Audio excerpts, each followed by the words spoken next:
Coming up next on The Deco Show, we chat with Mark Stephenson, small business expert and marketing guru from ColDesi, who talks to us about why some custom decorated power businesses fail. And Alex, Mietek and myself give you our top tips for Deco Network version 7.2. All that and more coming up on The Deco Show. The Deco Show is brought to you by Deco Network, business software for printers and embroiderers. To find out more, visit DecoNetwork.com.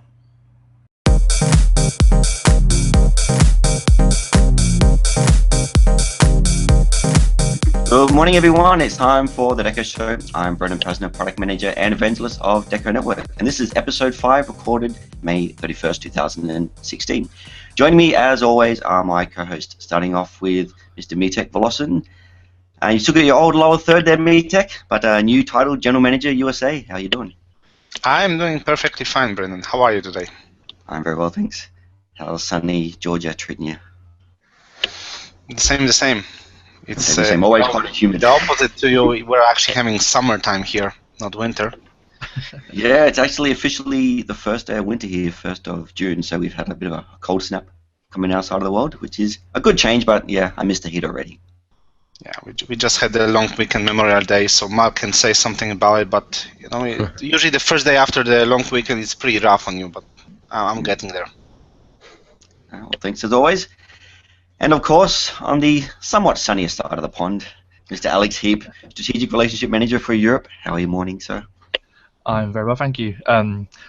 I see you say you're having a bit of a cold snap over there, so I'm guessing cold snap is around 25 degrees Celsius, I believe. No, it actually got down into the 10s. I'm sure it was a nice sunny day for you, Alex, but yeah, it's cold for us. 10 degrees is still a blistering heat wave here in the UK. It is. Hoodies being standard for every day, right? Oh, yes. Right. And we have another special guest this week on our show, Mr. Mark Stevens. Good morning, sir. How are you? Fine, thank you. How about yourself? Very well, thanks. I will back up Mietek's evaluation of it being a little slow after a holiday weekend. Yeah, well, you're in even... well, I guess Georgia and Florida are quite different, aren't they, in terms of temperatures? Nice, hot and humid this time of year. We're pretty close. We're pretty close. Yeah, I've been to Florida a couple of times. Nice part of the world. Hot and humid. That's what I remember it being. That is correct. So, Mark, you've got a bit of a rundown of yourself here, and please fill in the gaps. So, Mark really has a background in marketing, sales, small business expert, specializing in email, online marketing, sales development, video making, and of course, on top of that, you may recognize Mark's voice from the weekly podcast, Custom Apparel Startup, and of course, current director of marketing at ColDesi. Have I left anything out? No, that sounds just about like you read the bio that I specifically put up for exactly. So that's great. A bit of plagiarism, but hey, that's part of life, right? Yeah, there you go. Of course, your podcast website is caspodcast.com. Yep, caspodcast.com. CS Podcast. All right, well, thanks, Mark. We're going to switch back a little bit and talk about some interesting things you have to say later in the show. But first of all, we're going to have a bit of a recap on where we are in Deco Network land. And of course, we've just rolled out Deco Network version 7.2, which is in beta. And it's been running for beta for about a week now and getting some great feedback and great reviews on that. Mietek will be very happy that we jumped to a major number. No more 7.2.0.1.3.4-6, just 7.2. And it really does deserve that level of number, I guess, because it has some pretty compelling new features on that, and we're going to run through a couple of those in just a moment. So again, it is out on beta. We expect a general availability to be in and around June 6 time period. Of course, all that depends on the feedback we get on our beta side of the world. So Alex, I might actually click over to you and get you to give us a bit of a rundown of what your top picks are in version 7.2. Okay, well, as always, I'm going to jump over into the Business Hub. And the first one that I like to pick is the ability to download shipments from the overview page. So if I head over to my overview screen here, and you'll see on my screen that I have 2 orders that are waiting to be shipped. And if I just tick these on the left hand side, I have a button up here on the right hand corner which says mark as shipped, and if I click this, it's now marking both the orders as being shipped, and normally what would happen is it would just mark as shipped and be done with it. But what you'll see next is a new pop-up which will give you the option to download your shipping labels and your packing slips. And you may have to forgive my internet connection today. It's also slow after the long weekend. Yeah. It's not just you guys over there, but yeah, there we go. So now we have this new pop-up where I can download packing slips, and if I tick yes, I have an option here now to tick packing slips and shipping labels, and an option to download them as individual files or as one PDF. So I can just click one PDF and then press OK, and that's going to give me a big file there, or a massive file, if I should say. Massive, yes. You have to understand Alex's favorite word, Mark, is massive. We tend to use it probably about 10 or so times per 30-second video. Nice, and I don't even know what that means. So. Yeah. It's a British thing. Oh yeah, it is a British thing, yeah. Okay, so number 2 on my topic is we have now exposed the customer ID. So in the Business Hub still, if I select my customer list, you'll see a new field now called customer ID, and here we have an 8-character numeric number. And this also comes out in the exports, and it's also good for those guys who are doing their accounts as well. So this is highly requested, so your accounts can match up with the Business Hub. And now we have this exposed, now it matches up. And my third pick is a very, very cool feature. If I jump over to my fulfillment center here, this is the tiered markup based on product cost. So now we are able to fine-tune our product markup from our suppliers. So from my settings screen, if I select supplier product markup, it was always originally just a fixed markup, so you would say 50%, and that would mark up every product you pull in from your supplier. But now we have this tiered markup where we can now mark up depending on cost. And if I just add in another tier here, you'll see it goes from 1 pence to £4.99. And I can also change this, so I could say I want to go from 1 pence to £9.99, and any products coming in at that price from my vendor mark up by 50%. And if I add another markup tier, I can say between £10 and £14.99 markup maybe by 30%, and then the next £15 onwards, I'll say markup by 20%. So now all the expensive items that are being brought through are not being heavily marked up, you know, having massive prices. So now we can fine tune our markup percentage here. Very nice. Very cool indeed.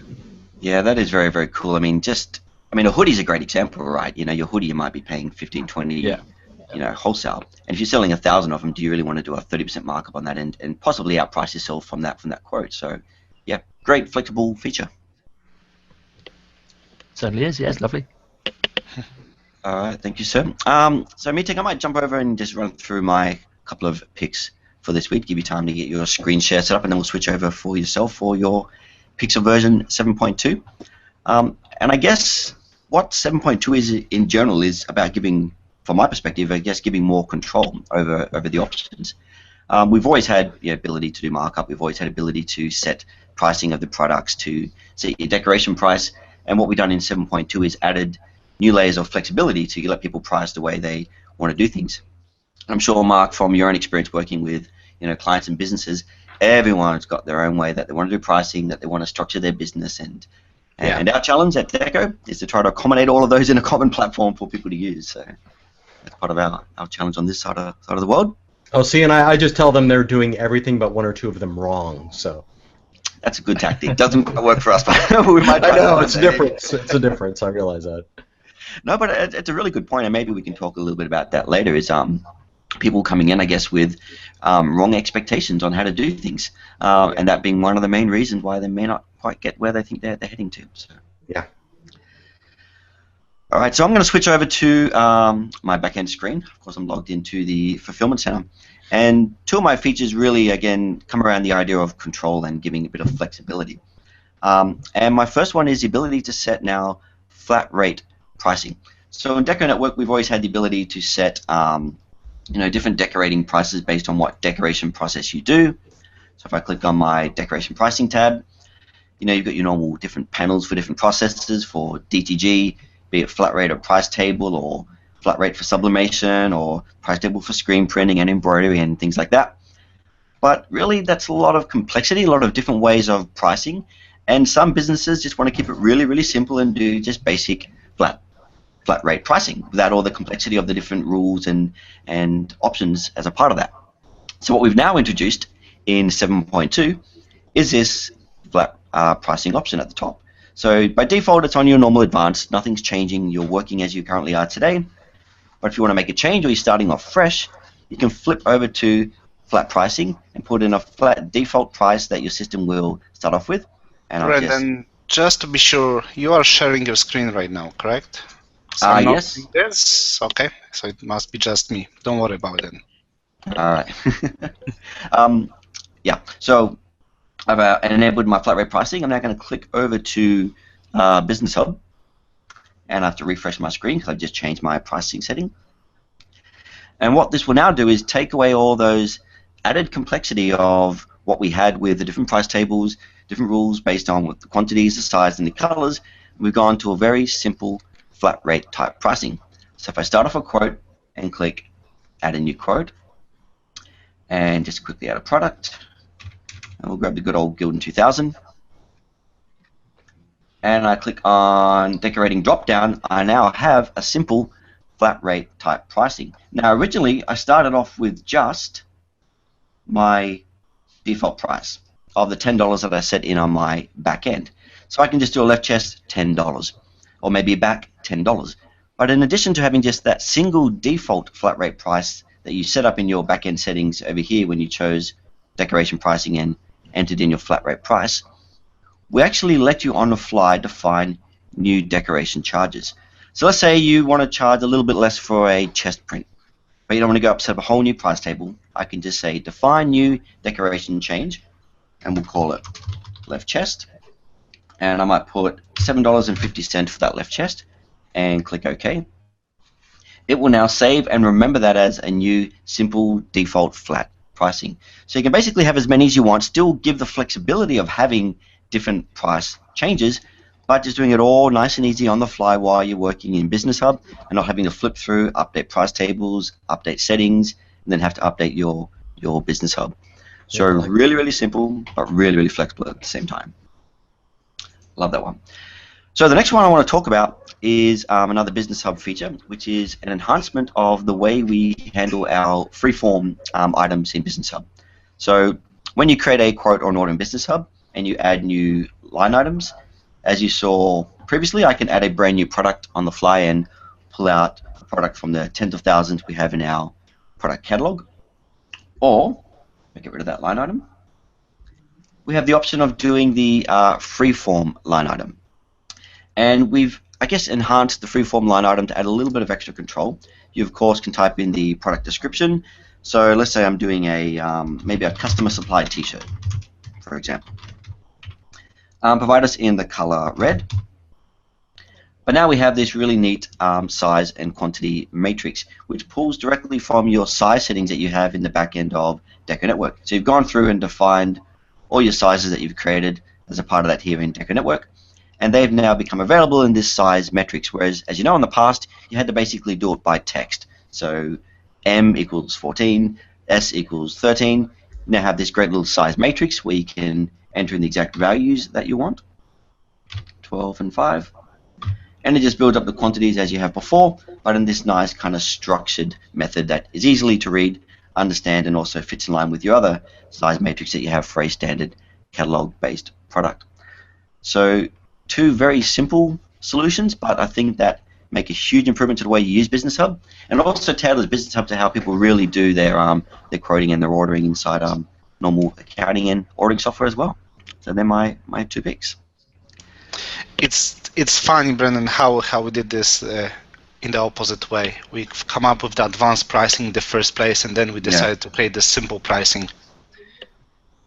Yeah, but I agree. This is an awesome addition to the system, because, like you said, this is just what people do when they use the Business Hub. Both of these things, Brenden, are specifically what the kind of customers that ColDesi typically gets. This is the kind of simple, basic approach that they're going to gravitate towards rather than that kind of advanced complexity that you had before. This is good. Yeah, absolutely.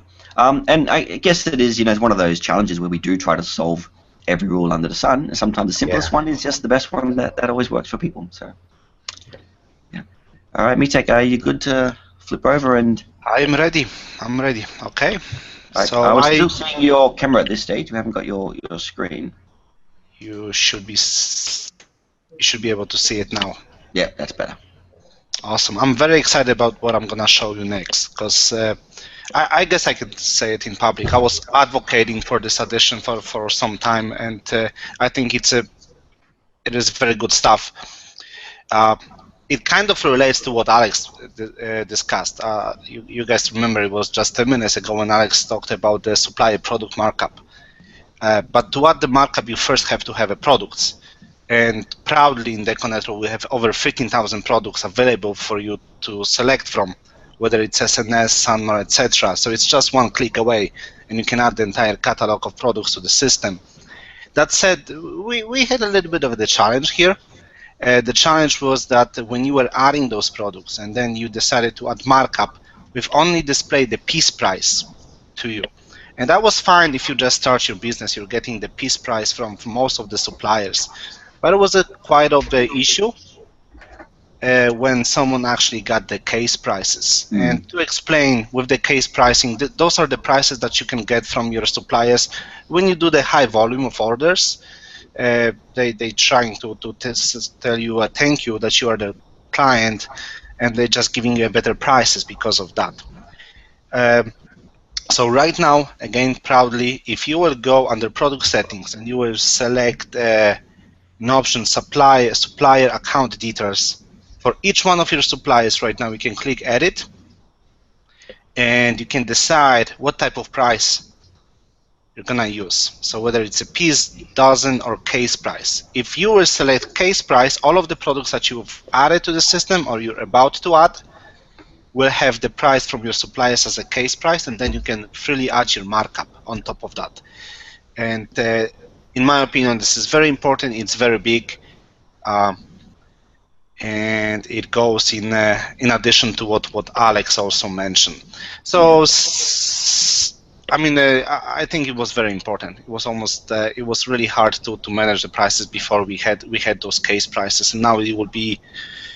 It's so much easier. I mean, especially if you decide to offer not 20 products in your system, which, by the way, is not the worst idea on the world to actually offer 30, 40 products only to your clients, customers.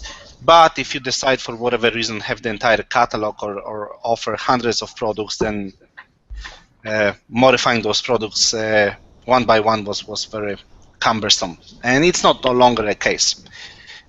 In addition to that, when you look at the products, we are actually supporting pricing on the SKU level now. So what does it mean? Traditionally, we had three types of prices. We had the prices for the white garment, light, and dark. So when you look at the colors, obviously the price was different when you were buying a black t-shirt versus white t-shirt, and we could support three different pricing. Again, we decided to extend this functionality. So right now, when you look at it, and you use the supplier cost, you will actually be able to see the SKU prices. And with the SKU pricing, virtually every single SKU, which is the combination of the size and the color, may have a different price. Again, we provided those prices for you already, but if you want to modify those prices, by all means you can. So those are the two additions from my end. One tip I have in terms of the case pricing, I can't guarantee you it's gonna work, but that's what I heard, is hopefully no one's gonna get mad at me for saying that. But if you work with Sunmer and SNS Activewear, if you're gonna call Sunmer and you will let them know that SNS is already giving you case prices, they may be willing to work with you on that as well, even if you didn't meet their criteria right away. Okay, so I can get in trouble for that. Or they're gonna call you, Mietek, one or the other. You guys may have some... For a small fee, maybe Brenden can edit that out of the recording, maybe. Yeah, Right. Small fee. Right. In American that's- dollars, real dollars. Real money. Australian rubbish. That's true. Okay, so those are the two options I wanted to discuss. Again, in my mind, those are huge options, and again, you can imagine how much development time was put into it, because it's a huge addition. Massive. Basically, massive, as Alex said. Yes, it was a massive addition to the system. Basically, we changed the way how the pricing works in Deco Network, for better. And I guess the irony of this feature is it's the opposite to what we just spoke about, where we've gone from simple to advanced, because what it actually did was it gave people, I guess not real time, but I guess real time pricing to what they're used to buying from. Even though it might only be 5 or 10 cents difference per garment, or maybe a couple of dollars depending on what style it is, the prices they were seeing in Business Hub wasn't exactly what they were getting from their supplier, and that straight away knocks down the confidence, right? I'm not seeing what I buy, so it can't be correct, it can't be the same. Even though they're making more by selling at piece price with a markup compared to case price or dozen price, but it wasn't matching what they were expecting to see and what they usually do see when they buy from their supplier. Now it all matches up, and they see the same values that they used to see when they log into their supplier's website. Yeah, massive features. Right. So those are the two features from me. I guess it's about time to take the advantage of having Mark on the line. Yeah. So, Alex, we'll swing back to at the end as well and get you to give us a rundown of everything that were happening on version 7.2 and the other nitty-gritties on it. But, yeah, thanks, Mark, for joining us today.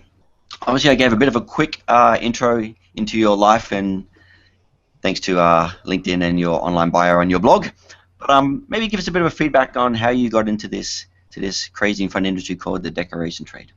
Yeah, sure thing. Well, I work for Scott Coleman here at ColDesi, and he's probably one of the most well-known figures in the Coleman family in apparel decorating in the Americas over here.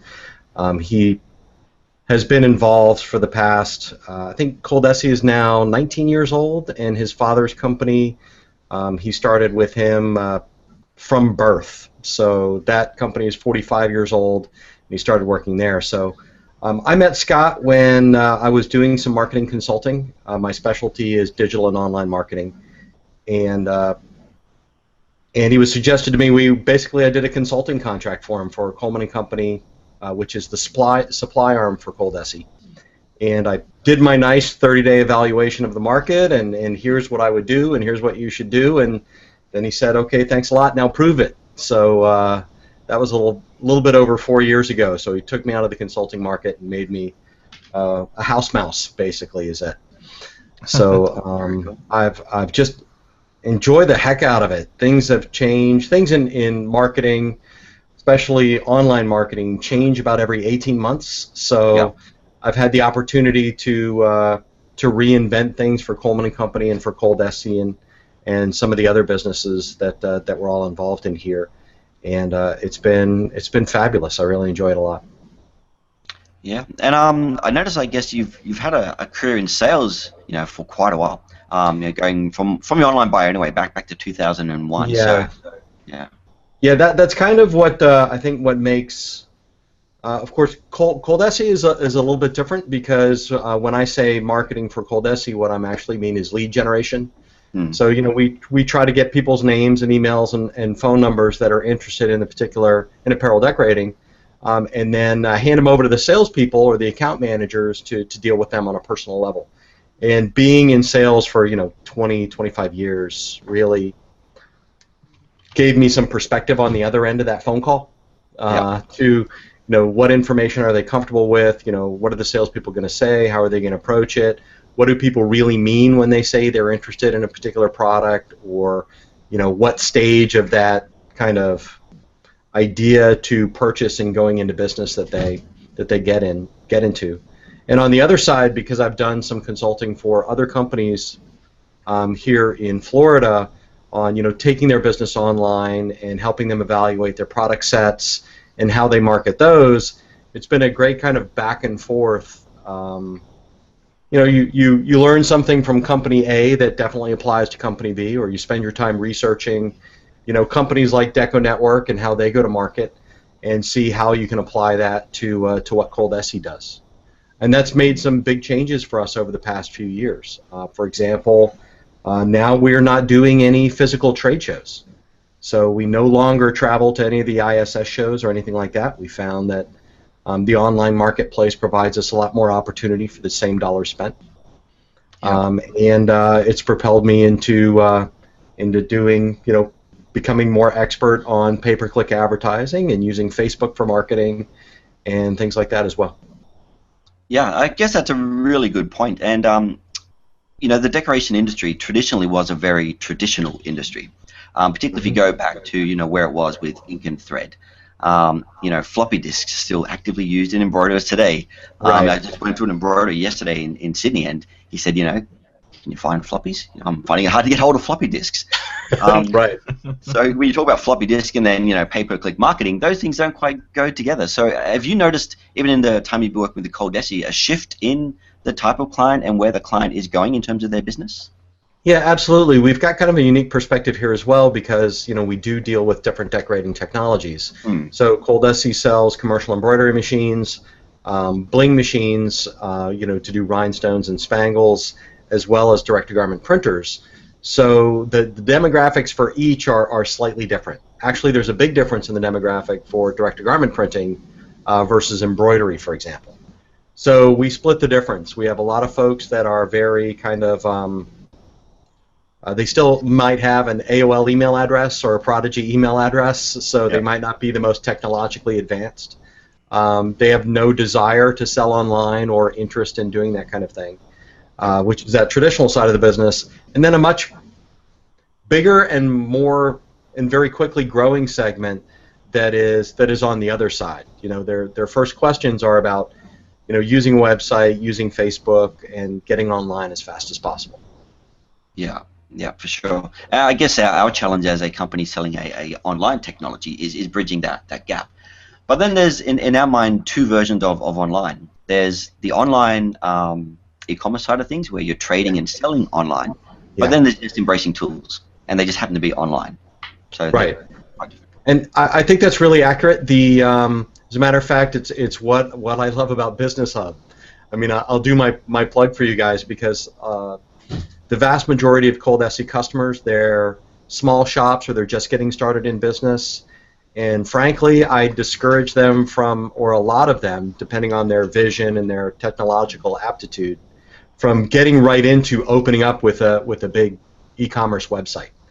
But 100% of them should start with something like Business Hub to help manage their business better for some of the reasons that we'll talk about when we talk about why they fail. Yeah.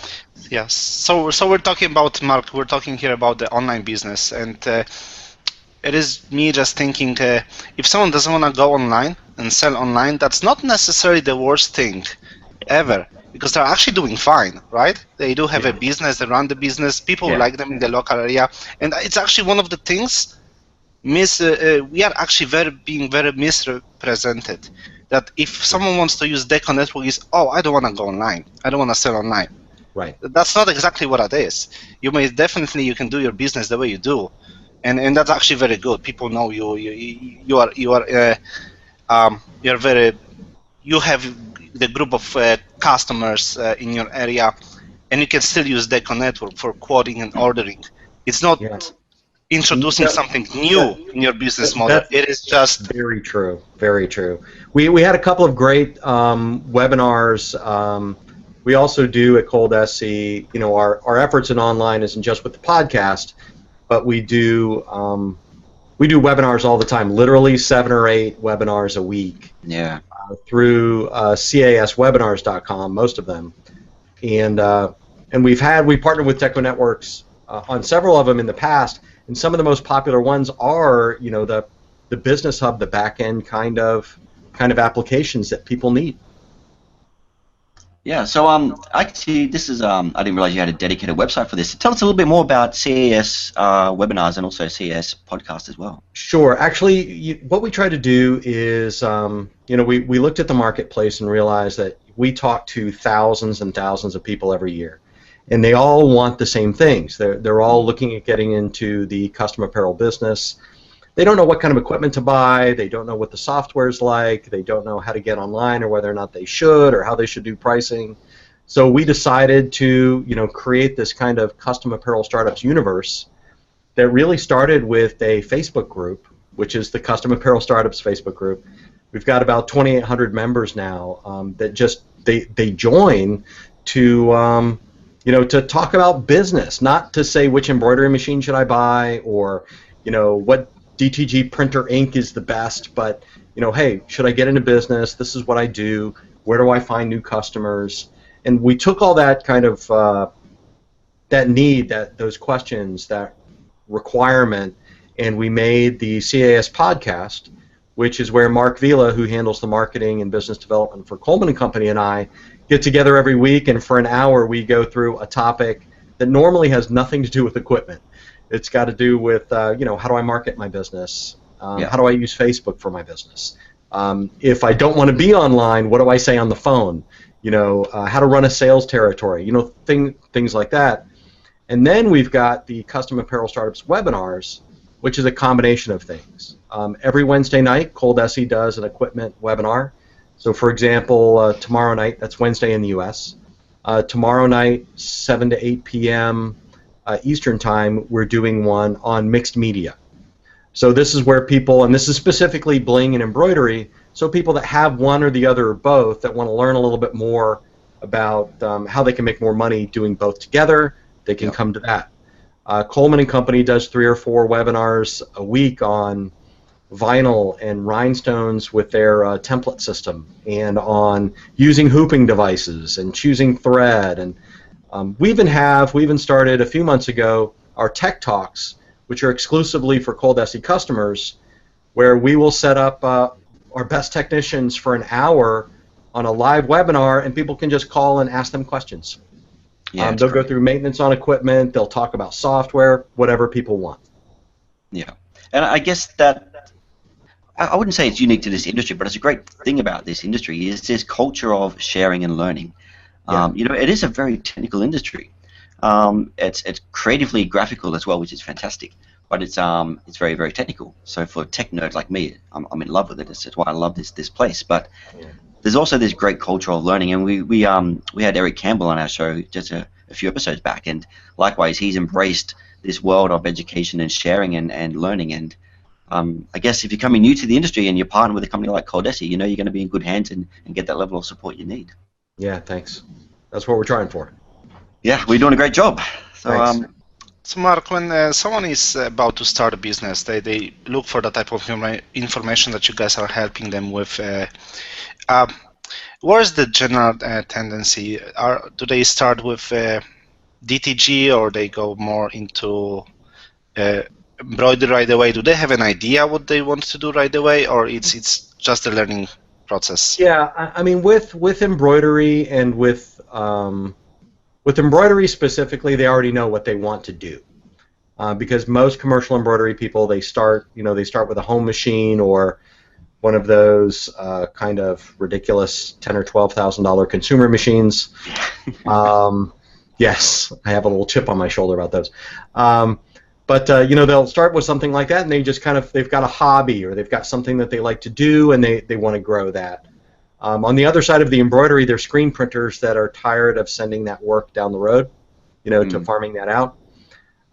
With T-shirt printing, it's completely different. People have a lot of choices on how they print T-shirts. So what they'll generally do is they'll start looking for, hey, I've got an idea for a T-shirt line or for a brand, or I've got a connection at a church or a school, and I want to start, doing their custom shirts. How do I do that? And that's when they'll come to one of the CAS properties, and they'll start asking those questions. For bling, it's kind of a combination of the two. Normally, those folks are, our typical profile is somebody that you've got a couple of kids that are in dance or cheer, and you're constantly spending $35 a shirt for yourself. Yep. Or you're a school owner that wants to bring all that profit in house from making your own clothing. No one ever says, I want to make $100,000 a year, And I think the best way to do that is by doing some kind of custom apparel. How do I do it? They always start with a specific idea about a product that they want to create and the equipment that they want to buy to do that. And that's usually where their education ends unless we get to them early enough. They'll spend 4, 5, 6 months torturing themselves over which direct-to-garment printer to buy, or which commercial embroidery machine to get, or should I do rhinestones or spangles or glitter vinyl, and they'll give zero thought to how they're going to sell that stuff once they start making it. Yeah, very, very good point. We I guess see a bit of a similar kind of a behavior, I guess, when people are starting off in a new business and even just contemplating over what catalog products to have on their site or in their business. They want to go live with 3,000 products. 1,000 of them being an identical crew neck white T-shirt, just in case someone wants, say, double stitch or a single stitch. Right. And they dwell on so many little things that really don't make a big difference in the end, and haven't really stepped back and said, what is my place in this business, and what is the difference about my business in the market? What makes me different? Why should they buy from me? And just forgetting that in their local area, there's probably thousands of businesses that are just waiting there to consume that simple white T-shirt you've got, and they don't need those thousands of options and choices. That's a great thing to point out. I mean, we've got locally here in the Tampa area, we've got one person that uses a Pro Spangle machine, and she makes her entire living off of 3 schools and 2 cheer camps. And never did any advertising, never gave any thought to it, and just she was connected to those customers, and that's how she ended up getting them. But a lot of people don't even get that far. They don't start with that connection. They start with I want to do the grand online. I want to be Zazzle. Yeah. And I would like to do that in the next 30 to 60 days. Yeah. And here's what I really? want. Why does it take me so long? I thought it was like 15, exactly. Right? Well, that's because they don't know anything about Deco Network yet. So exactly. Yeah. As a marketer and Mark coming out there, he does a great job at it too. Now, I guess that's a good segue into what we'd really like to talk about. And you've got a great topic about what kind of kills businesses. And I noticed on your podcast as well, you've been doing a series of those as what are the path to destruction for different business types. So I guess from your perspective as a company too at ColDesi, you are typically the first point of call that most people getting into the decoration industry do, because the first thing I think about is what machine do I need.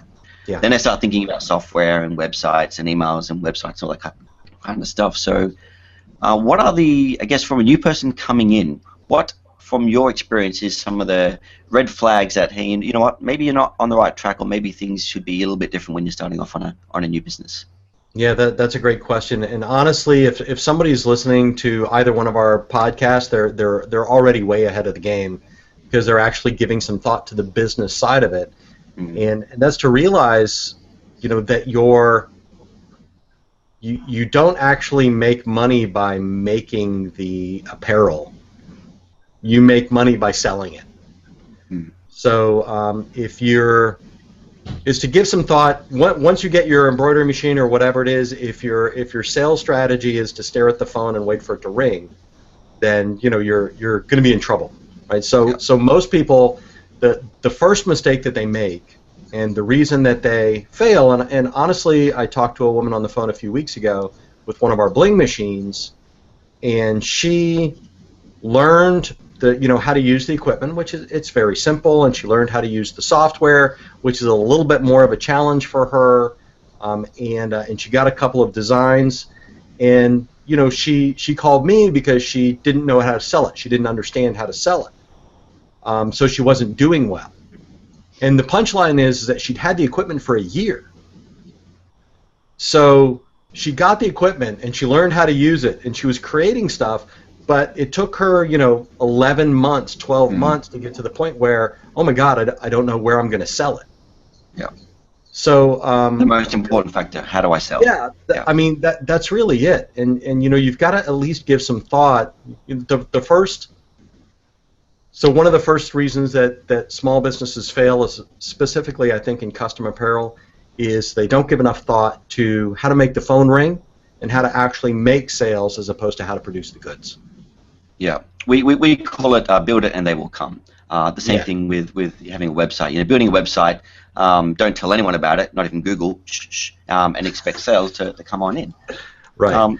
And we can kind of laugh about it or say it's a bad thing, but it's a common misconception, and it's no one's fault because people typically aren't taught that when they start a business. They learn the technical side of things, but they don't embrace, as you've said, that the culture of learning and understanding the business side first. Yeah, and I think that basic fundamental business education is really important because most people that get into this business, in any of its variety, a lot of them, they're starting nights and weekends. They're not going out and getting $250,000 in venture capital to start a custom T-shirt business.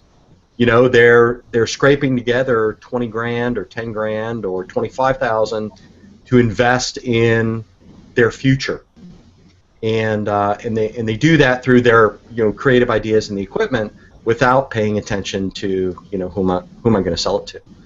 So there are a lot of great places to get a leg up on that. I mean, I love the E-Myth is a great book. We've talked about it in the podcast. Got a few articles on it in the blog. To combat this, any business education book that you would care to read is going to be a huge advantage over not doing so. So that fundamental kind of marketing planning, that kind of thing, where am I going to sell, is a big deal.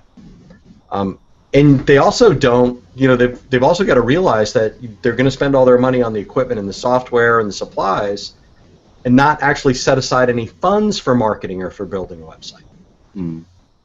So having a professional help them with their website, or getting some of your guys to help them create a beautiful Deco Network site, or doing some paid advertising, or spending $100 or $200 to go to local fairs and trade shows, setting aside $500 or $2,000 for promotional giveaways that they can hand out at events so people know who their company is.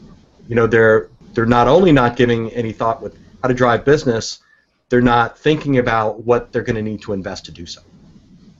Yeah. So I guess as a new business starting off, they've walked in the door, they've got a great new direct-to-garment machine, they've got a box of Gildan shirts, they're ready to start pumping out stuff.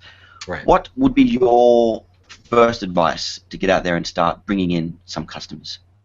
Well, I mean, a lot of it depends on the market that you plan to go after, and I guess you should start there, is to kind of look at, what niche markets, and by that I mean kind of interest groups, that you have the most affinity for that are in your area. So, for example, if you are into horses, or you're into hunting, or you're into camping, or you're into coin collecting or stamps, or whatever your passion in life is, boating, fishing, it doesn't really matter. Is if you're passionate about something in your personal life, then you have naturally built up connections in that industry. If you've got a boat, there's a dock there. People that fish. You buy stuff in the same place all the time. You might go to a fishing trade show or be on a fishing forum. Bores me to tears, by the way, but more. You're on the catch it, right? More joy for you. So it's start with that niche market, and then make those connections in your area of interest, and let people know that that you're in this business. We have very occasionally, we'll do live events here at ColDesi in our headquarters in Tampa, and I'll do a class on marketing. And I'll look around the room at all of these apparel decorators. The vast majority are already in business, and none of them will be wearing a shirt with their company on them, or a hat with their company on them, which I think is a mortal sin in apparel decorating. Yeah. I mean, I would have, if I had a DTG printer, I would wear pajamas that had my company logo on them. I do. Just to run through DTG, just in case. So it's the niche market and making sure you're wearing what you're doing. And if you don't have that passion in a niche market, then you've got to look at your community, and it's if If you go to church, what church do you go to? If your kids go to school, what school do they go to? And be willing to meet people and say what you do, to try to expand your business that way. Yeah, that's very true. I think the key word you said there was passion, right? Yeah. If you've got passion, you already understand it, you know it, you love it. But I guess the biggest benefit of that space is you've already built that bridge of a relationship with other individuals. They know you and the trust is there, and they're more likely to want to buy from you. Yeah, plus it's important because most people don't sell. Most people aren't natural salespeople, and they hate that word. So it's important to start, with something that you're comfortable with yourself as well. That you feel easy and good about, talking about. You can get excited about. Yeah. The other thing that you can do, and this is, of course, not the online method, and assuming that you don't have a huge budget, is you can, draw a circle in your town, get a map of your town, or go on Google Maps, draw a circle in a 2-hour driving radius, and start from where you are right now and pick a direction and drive, and have some samples of your product in your hand, and just go from store to store and from place to place. It says, hey, this is what I do. Do you guys have any interest? Don't want to bug you. Is there somebody that's involved in ordering the shirts? You could go into barber shops and hair salons and pet stores and plumbing places, and anything that's not a big chain is going to be your potential customer. No matter what apparel decorating method you use, you can wear a hat or you can have a t-shirt and come in and say, hey, look, this is what I do. Now, do you guys have any interest? Not, thanks, bye. And I guess, as you said, make sure you're wearing it when you walk into that shop as well. Make sure you're decked out in your own gear. That's the key. You're wearing a billboard, and you've really got to do that. Yeah. So I guess it's a good point there about the type of business you target. I mean, we always talk about your schools, charities, and churches, but then everyone's probably targeting the schools, charities, and churches compared to looking for that different market like the pet shops or the barbers or the hairdressers or whatever it might be that the average decorator may not be looking at. And I have to tell you, I mean, don't psych yourself out either. So in other words, don't anticipate that a market is flooded, because everybody knows about schools and charities and churches and things like that, but honestly, most people do a terrible job marketing. Yeah. So if you do a reasonably good job, you're 1,000 times ahead of the game. Yeah. So Alex, you're about to jump in?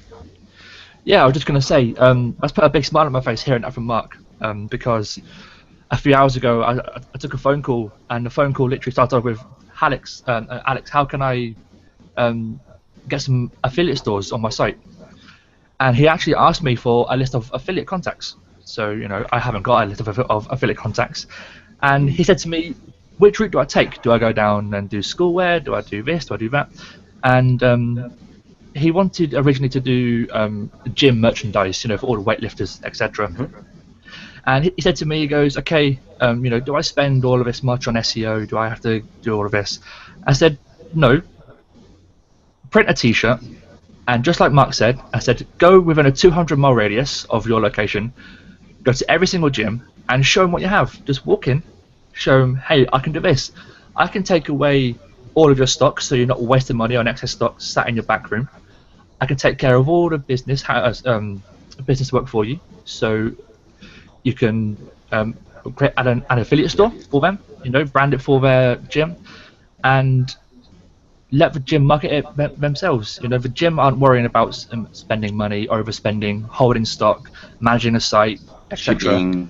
Yeah. You have the tools in your business hub to shorten that workflow and take care of it for them. And the gym can also make a bit of money as well. And I'm waiting for him to come back to me now with a very, very good success story anytime soon. Yeah, I'll tell you, unfortunately, what I've found is not that many people will actually do that. Yeah. Or they'll do it for a day and say they tried it and it didn't work. So, one of the things that we talk about on the podcast is to create a sales plan and set aside a specific time, during the day, during the month, during the week, that you are going to do these activities and set numerical goals. It's kind of my my old sales manager is coming out on me that you could even take a great salesperson, leave him alone in a room, and eventually he's just not going to do anything. You know, you've got to go like, okay, I'm going to go see those gyms, you know, and I'm committed to do 50 a week. You know, I'm going to visit or call this number, and I'm not going to stop until I get there. And then I'm going to do the same thing next week. Yeah. To start with, it wouldn't actually hurt if you be a member of that gym first. And that's also a fact. So we can think about it from exactly the opposite perspective. I'm Polish. We have a very small community here in Atlanta of Polish people. And we have a Polish school. All people volunteers. And all those volunteers, they are giving you your free time, teaching your kids some Polish on the weekends. That's great. And there are constructors, real estate agents, printers. And if I need a t-shirt, who do you think I'm going to choose to print a t-shirt for me? I'm going to choose this person because that person is already well known in the community, is a volunteer, is an active person. So we may actually look at it from the different perspective. All those volunteers, all those active people, outgoing people, don't be afraid to ask for something back because there is opportunity for you to actually make some money fair and square. It's so great that you said that, because I think next week we did a podcast recently. Florida is, I don't know what the actual number is, but it's probably 30% plus Spanish speaking. You know, we have a huge Latino market here, and we actually did a podcast on ethnic markets.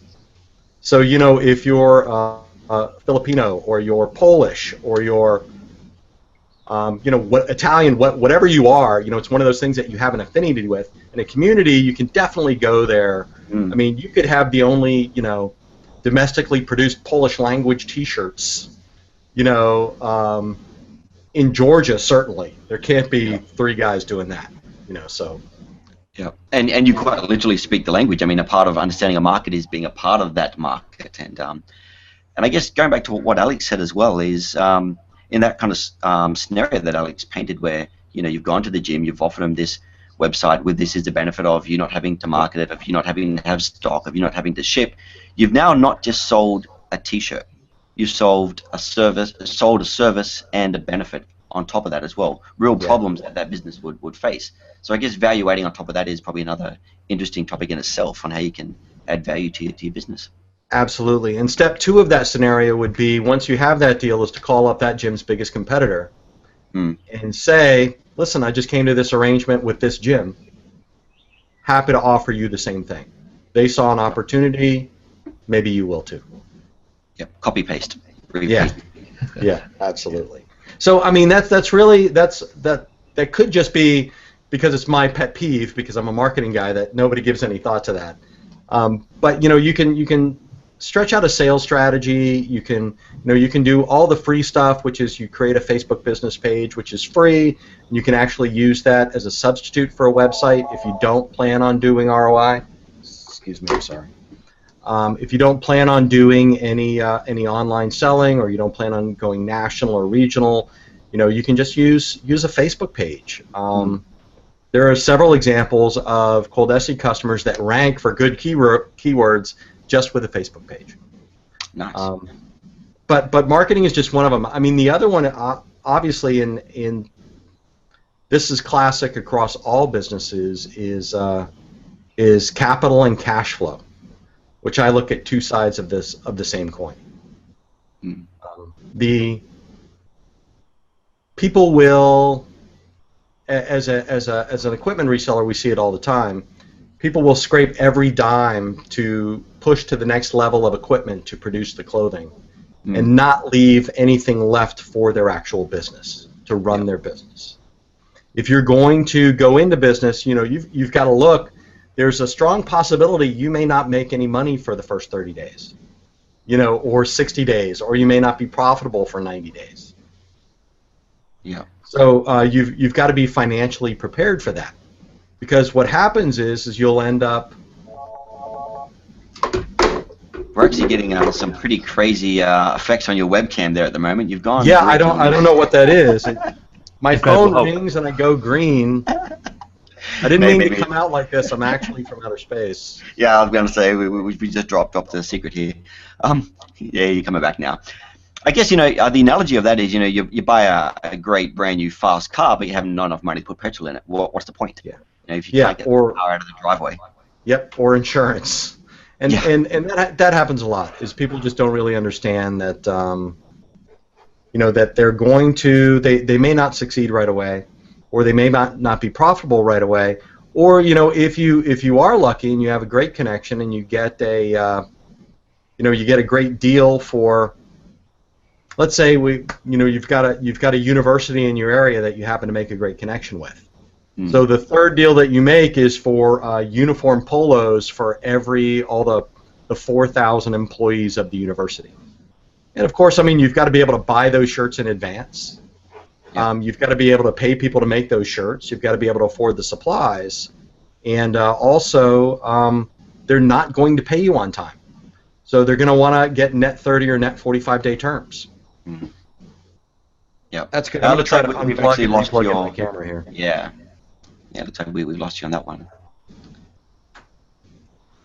So what we might do actually in the meantime, while we give you some time to look at that and see if we can get you back online audio-wise and video-wise, Alex might flip back to you and flip back to version 7.2, and we have dozens and dozens and dozens of more improvements that we obviously didn't touch on our picks of this version.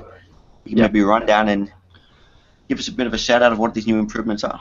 Okay, well, it's another massive list, if I should say so. So we have lots of new things coming out. First one is the freeform line items. We have that one from you, Brenden, already with the size quantity drop down. Next one is the products are added from a supplier. Now you SKU level pricing. We next have the different levels of supplier pricing are now imported into the system. So that's the piece, dozen, and case pricing. And we also have a tiered markup pricing, which I showcased earlier. And we have a really nice one here, actually. Weight for the products are now imported and stored at a SKU level to give more accurate shipping estimations. So that's pretty awesome. Mm. You can now override the system markup for an individual product and still use the same supplier product costs. Again, that's awesome. And we have here a new pricing type that's been set up, which is super simple. So I just want to quickly say something about this. This simple pricing is you can now go live quicker if you think about it. So yeah, that's what it comes down to. You can go from nothing to live in straight away. Yeah, go live quickly and then take your business hub out to the people. Yeah. We've also added the ability to download and print shipments and labels form from the orders and overview screen. So that's one I showed earlier. And now we have some improvements. So we've also improved the display of logos and worksheets. So any white artwork is now being shown. It actually pulls in the color of the garment being used. Next improvement is we've added clear identifiers against store owners and operators in the customer list to help identify why it cannot be deleted.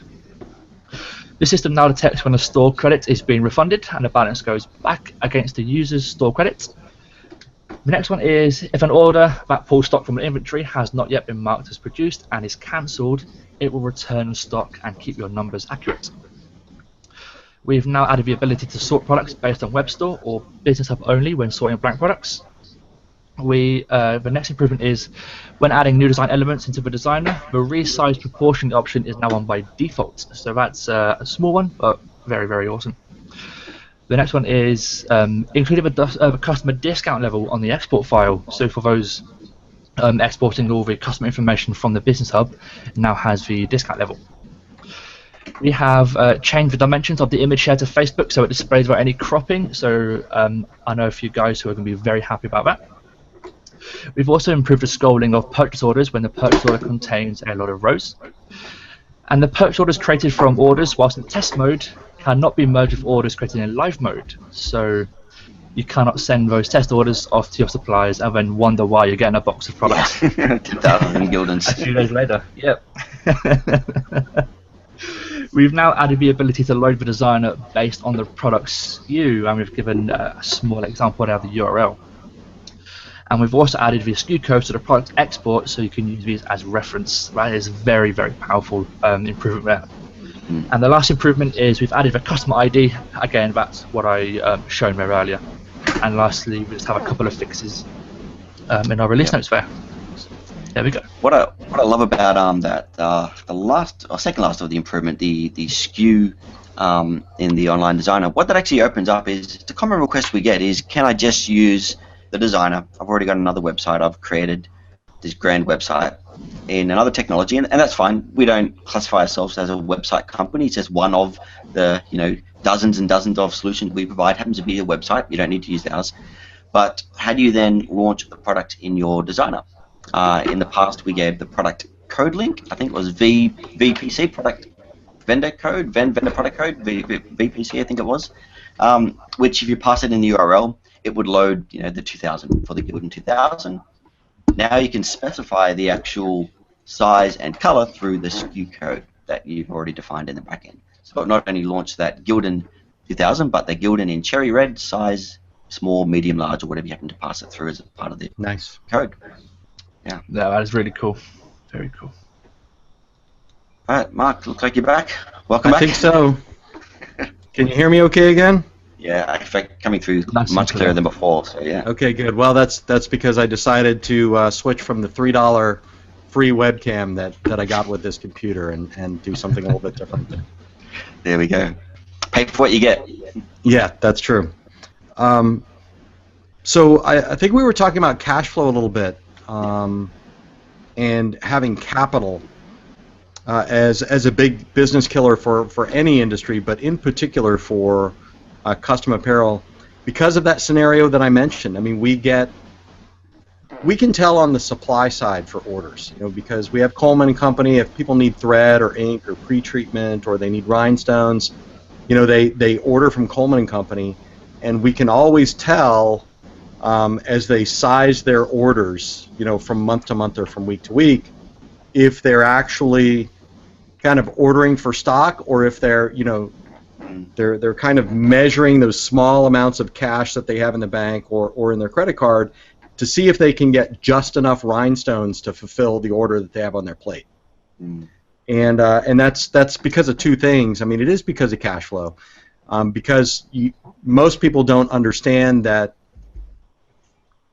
the bigger the order that you get, the less typically the more risk there is for you as a supplier.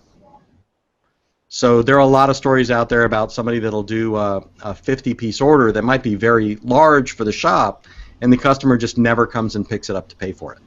Yeah. Because somebody lost that job, they're not there anymore. The event got canceled, and they don't feel like they should pay for the shirt. All of those things are terrible, and there are consequences for cash flow. Yeah. Yeah. So I guess going back to the beginning where you are first starting off your business, you mentioned that earlier, that people spend all their money and capital on just the machinery and then sit there and wait for what next. There is no magic dollar. But in terms of what would be the basic marketing initiative, putting aside driving out, as you said, on the car and doing things, but from your experience, what are the simple marketing initiatives that don't cost a lot but are good to experiment, like AdWords or banner advertising or direct email marketing?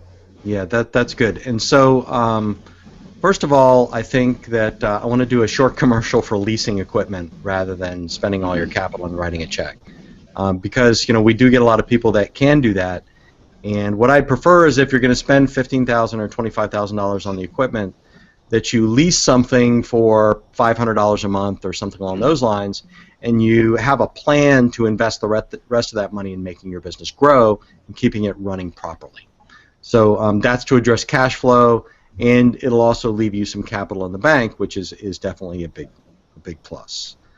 The things that you can do without a lot of money, that you don't really have to budget for, is the Facebook page. I think that's a big deal, and it's the word of mouth. It's the Facebook page. Don't do pay-per-click. I'm just going to say this right away. Do not engage in pay-per-click advertising unless you have the time and the attention and the budget to do so, because most pay-per-click fails, and most of it fails. It takes a long time to fail. So what I'll get is if you are going to get into Google AdWords based on that $200 free gift card that they give you when you do an account, and that is the amount of money that you have to to invest in an experiment, just don't do it. $500 to $1,000 a month, I think, is pretty reasonable to test, and you're going to have to be willing to just invest that money on figuring out what works. I actually did there's a website called Udemy.com, UDEMY.com that you can publish courses on, and I did one on pay-per-click advertising in Bing and Yahoo and Google AdWords, and I spent a considerable amount of time there trying to talk people out of trying it, unless they have the budget to really go after it and test and pay attention. So having said that, that's my soapbox. The things that you should do and that you can do for free and that won't cost you a lot of capital or dip into your cash flow is you absolutely have to have a Facebook page. I don't care if you're personally interested in Facebook. Doesn't really matter to me if you think it's silly to spend every day checking your Facebook, and finding out what your friends from high school are up to. This is business, and I think I read something like 40,000 people a day join Facebook. I think that's a small number. But Facebook is more popular than Google, basically. So you have to be on it. And the advantage is that you can use it as a web page if you're not ready to do that. So you might do Facebook and Business Hub, for example, as a nice combination. One to run the back end of your business in Business Hub, and then Facebook to have some place to go to. You should get business card printed with your Facebook business page with that URL on it, so people can see that you have a real presence and they have a link to go to. And I guess too, with Facebook, it is about local, right? And while you may not relate a lot to these high school friends, they probably maybe are in business or work at a business, and now they're connected to you, and you shared your page with them, and they know that you're decorating, and they've got that memory of you, and you may be their choice for a decorator. Yeah, and there's a pretty well-heeled strategy of doing things like joining Facebook groups and joining LinkedIn groups that are based on your immediate area or that passion that we're talking about. So, for example, if you're really into your local baseball team, or you're really into Little League, or if you're really into a particular type of religion or type of club, there are Facebook groups and clubs and pages by the thousands, I promise you, dedicated exactly to that. And you can join those and participate in the conversation. Don't just jump in and say, hey, I sell dog sport t-shirts, buy something from me. But participate in the conversation like you're become a member of the community, and that's just expanding the number of people that know who you are and what you do. Yep. You mentioned something very interesting here, Mark, about Google Ads. Not invest into Google Ads. What is your take on paying for promoting your Facebook posts or investing some money into that? Would you say that it's the same? As long as it's with a thought and a purpose. So Facebook is really good about saying, hey, this Facebook post got 85% more interactions than any this week, and they suggest that you boost that post. The good part of it is normally, it's small dollar amounts. You can actually have some kind of an impact in Facebook with less money. But honestly, from the measurements that I've done, I think ColDesi and their family of companies probably has 18 different Facebook pages and groups, and you should only boost a post that has a specific call to action in it. So in other words, Facebook likes and having people comment on your Facebook page is not income. So it doesn't make you any money. It doesn't sell T-shirts. If that post is about like let's say for example, oh hey, just announcing the fact that I can do embroidered hats now. Here's a picture of this local company that I did 57 for. If you want more, click here for more information. Yeah. If you can get some interaction on that, that's a worthy thing to boost. But if it's just, hey, breakfast this morning was great, buy some T-shirts, then don't bother. So it's the call to action, and you have to realize too that it's a little bit more difficult to measure the effectiveness, the real effectiveness of a post or an ad on Facebook, unless you have a website and the tracking set up. Yeah, and I guess going back to the free Google Ads, as you said, it's great to get into, but you're probably not valuing it. Number one, it's free, so you don't put a lot of thought into it, not a lot of plan behind it. You just do it, and when you just do something, it doesn't always go to plan. And plus, I mean, you've got to do keyword research, and then you have to track which keywords are doing well, and how much money you're spending on each keyword, and your ad design makes a big difference. Your call to action makes a big difference. The landing page. I basically do all that for a living now. So to think that you could print T-shirts for 20 hours a week and then spend an hour a week trying to figure out what you're doing on Google AdWords, it's not a reasonable combination of things. But as far as free go, the Facebook page is definitely a must. And also, not quite free, but certainly inexpensive, you should be joining every single group that you can in your local area. So you should be joining your Chamber of Commerce. If there's a group that promotes your city other than your Chamber of Commerce, here in Tampa we have a brand new Riverwalk as a tourist attraction and community effort. Join that group and participate. If there's a sports team, again, join the Facebook group that they're a part of and participate in that conversation so you expand the number of people that know what you do. So those are great ways to not have your business fail, because you're spending the time and effort to find new customers. Yeah, absolutely. I mean, we could literally sit here and talk about this all day and hours. We are unfortunately running out of time, but I guess, and it is a hard one to sum up. And we talked a lot about new startup businesses and getting into it and what you should be doing in terms of looking at your upfront capital. And I really like your point about leasing, and I guess that you can also echo that with outsourcing. Maybe partnering for some decoration processes initially and build up that market to a point where you have the cash flow to bring in that machine and fund it. And honestly, it's another great source of business that we didn't talk about, and that's, if you're an embroiderer, go to every screen printer in your area and offer a wholesale embroidery service, and etc. Yeah, I think that's a topic in itself, a whole show in itself. Sure is. So I guess as a bit of a wrap up. Obviously, we've seen your podcast, CAS podcast, the CAS webinar. Yep. What are the other top resources you recommend, kind of a new decorator or even existing decorators, kind of jumping on and checking out now, and we'll make sure we put them in our show notes. I would say probably one of the best things that you can do is join the Custom Apparel Startups Facebook group. First of all, it will get you on Facebook if you're not already there.